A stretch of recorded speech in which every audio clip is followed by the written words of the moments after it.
Students, आज के topic में हम डिस्कस करेंगे कि एक सैटेलाइट क्या होता है और उसकी कितनी टाइप्स हैं। सैटेलाइट कहते हैं ऐसी किसी भी ऑब्जेक्ट को जो किसी बड़ी ऑब्जेक्ट के गिर्द चक्कर काट रही हो। तो आम तौर पे हम हमारे देखने में आता है कि ज़मीन जो है वो अर्थ जो है वो सन के अराउंड रिवॉल्व करती है। ऐसे ही जो मून है वो अर्थ के अराउंड रिवॉल्व करता है। कुछ मटीरियॉइड्स हैं, एस्टेरॉइड्स हैं, ये सब रिवॉल्व करते हैं। तो ऐसी ऑब्जेक्ट्स जो कि किसी बड़ी ऑब्जेक्ट के अराउंड रिवॉल्व कर रही हूँ उन सबको सैटेलाइट्स कहते हैं। और सैटेलाइट्स जो होते हैं वो उस ऑब्जेक्ट की हमेशा फोर्स की वजह से रिवॉल्व करते हैं। जैसे जो मून है वो क्यों रिवॉल्व करता है अर्थ के अबाउट, तो वो अर्थ की फोर्स की वजह से। प्लैनेट्स क्यों रिवॉल्व करते हैं सन के अबाउट, तो सन उन्हें अपनी तरफ खींचता है। इसकी बिल्कुल सिंपल सी एग्जांपल ये है कि आप एक स्ट्रिंग के साथ, धागे के साथ एक पत्थर बांधें और उसे घुमाना शुरू कर दें, तो उस वक्त वो जो पत्थर है आपके हाथ का सैटेलाइट है, क्योंकि वो हाथ के अबाउट मूव कर रहा है। किस वजह से मूव कर रहा है? क्योंकि हाथ उसको खींच रहा है। तो ऐसी ही एक खींचने वाली फोर्स एक्ट करती है उन सैटेलाइट्स के लिए, जो कि उन्हें सेंटर की तरफ खींच रही होती है। तो अगर सैटेलाइट्स की हम एग्जांपल्स देखें तो वो दो टाइप्स हैं मेजर, नेचुरल और आर्टिफिशियल सैटेलाइट्स, जिनको आगे हम फर्दर कैटेगराइज करते हैं। तो नेचुरल सैटेलाइट्स ऐसे हैं जो कि नेचुरली ऐसी ऑब्जेक्ट्स जो कि किसी दूसरी ऑब्जेक्ट के अराउंड रिवॉल्व कर रही हूँ। जैसे मून अर्थ के अराउंड रिवॉल्व करता है तो मून नेचुरल सैटेलाइट है अर्थ का। प्लैनेट सन के अराउंड रिवॉल्व करते हैं तो वो नेचुरल सैटेलाइट्स हैं सन के। इस तरह मेटियोरॉइड्स और एस्टेरॉइड्स वगैरह वो भी रिवॉल्व करते हैं। Until and unless they are revolving around earth, तो वो उस वक्त तक अर्थ के सैटेलाइट्स रहते हैं। इन सब में हम अगर फोर्स को डिस्कस करें तो फोर्स जो एक्ट करती है मून के लिए, अर्थ की ग्रेविटी जो है वो एक्ट करती है और वो उसे अर्थ की तरफ खींच रही होती है। तो वो एक सोर्स है जिसकी वजह से मून रिवॉल्व करता है और अर्थ के अराउंड मूव करता जाता है। ऐसे ही अगर प्लैनेट्स पे हम देखें तो उन पे सन की जो फोर्स है वो एक्ट करती है, जो कि उन्हें अर्थ के अराउंड रिवॉल्व करवाती है। आर्टिफिशियल सैटेलाइट्स ऐसे सैटेलाइट्स होते हैं या ऐसी ऑब्जेक्ट्स हैं जो कि मैन मेड हैं, इंसान ने बनाई और खला में भेज दी। तो ये आमतौर पे ज़मीन के अराउंड ही रिवॉल्व करती हैं। तो आर्टिफिशियल सैटेलाइट्स ऐसे सैटेलाइट्स या ऐसी ऑब्जेक्ट्स हैं जो कि अर्थ के अराउंड रिवॉल्व करती हैं और वो साइंटिस्ट्स ने सेंड की हैं स्पेस में। इसकी एक टिपिकल एग्जांपल है स्पेस लैब, जो कि अर्थ के अराउंड रिवॉल्व करती है एक स्पेसिफिक हाइट पे। तो वो एक आर्टिफिशियल सैटेलाइट है। इसके अलावा ग्लोबल पोजीशनिंग सिस्टम के जो सैटेलाइट्स हैं जो कि अर्थ पे हमें ये बताते हैं कौन सी ऑब्जेक्ट इस वक्त अर्थ पे कहाँ पे मौजूद है, तो वो जो सैटेलाइट्स हैं वो भी आर्टिफिशियल सैटेलाइट्स हैं। वेदर फोरकास्ट सैटेलाइट्स हैं जो कि हमें जो वेदर प्रिडिक्शन में हेल्प आउट करते हैं। इसके अलावा कम्युनिकेशन एक बहुत ही इम्पॉर्टेंट टास्क है सैटेलाइट्स का, जो कि वो परफॉर्म करते हैं। अर्थ से, अर्थ के डिफरेंट पार्ट्स का कम्युनिकेशन या अर्थ से किसी दूसरे बाहर का कम्युनिकेशन। और इसके अलावा आने वाली लाइट को, डिफरेंट स्टार से आने वाली लाइट को स्टडी करने के लिए उसकी स्पीड को फाइंड आउट करके फाइनली उस स्टार का अर्थ से, सन से, हमारी गैलेक्सी से डिस्टेंस फाइंड करने के लिए ये सब काम सैटेलाइट्स परफॉर्म करते हैं। तो ये इम्पॉर्टेंट टास्क हैं जो कि सैटेलाइट्स परफॉर्म करते हैं।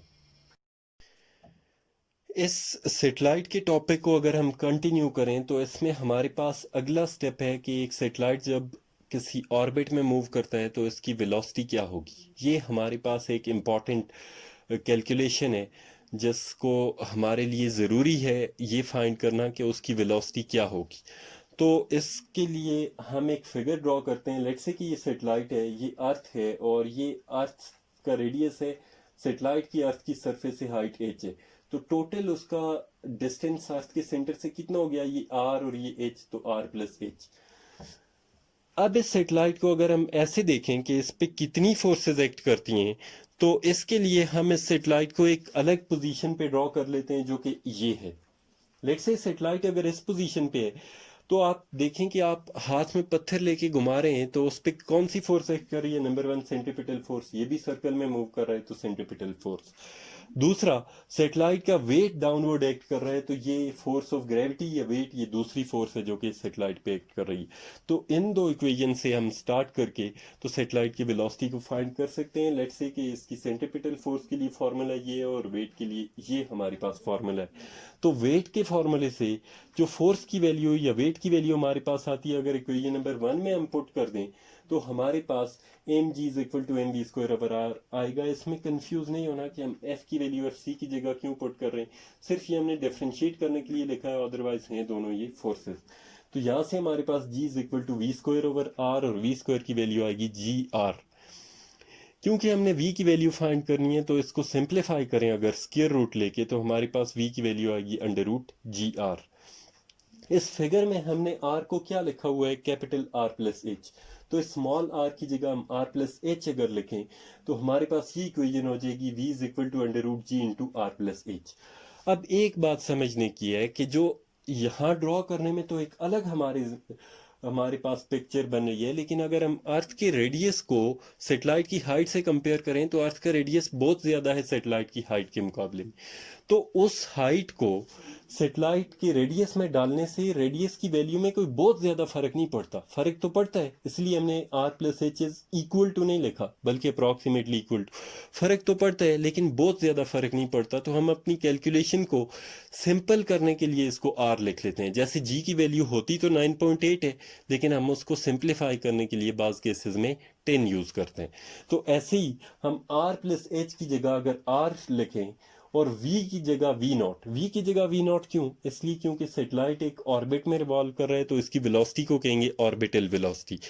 तो नॉर्मल वेलोसिटीज जो होती हैं लीनियर ट्रैक वगैरह पे मूव करते हुए ऑब्जेक्ट्स की, उनसे डिफरेंशिएट करने के लिए हम इसको v0 से रिप्लेस कर सकते हैं और फिर हमारे पास फॉर्मूला होगा v0 is equal to under root G are.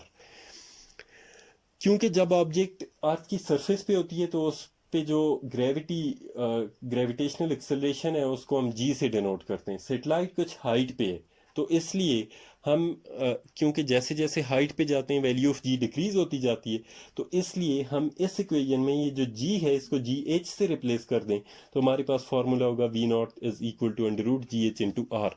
यहाँ तक ये डेरिवेशन इनफ है अगर हम फाइंड कर रहे हैं ऑर्बिटल वेलोसिटी। लेकिन अब हमें पता है कि ग्रेविटी एट अ हाइट भी हमें फाइंड करनी हो, वो गिवन ना हो, क्योंकि जितनी हाइट गिवन होगी हम उसी हिसाब से इसको फाइंड करेंगे। तो फिर gravity at a height, gravitational acceleration at a height find करने के लिए हमारे पास फॉर्मूला है G H is equal to G M E divided by R plus H whole square, जो कि हमने डिराइव किया था variation of G with altitude के टॉपिक में।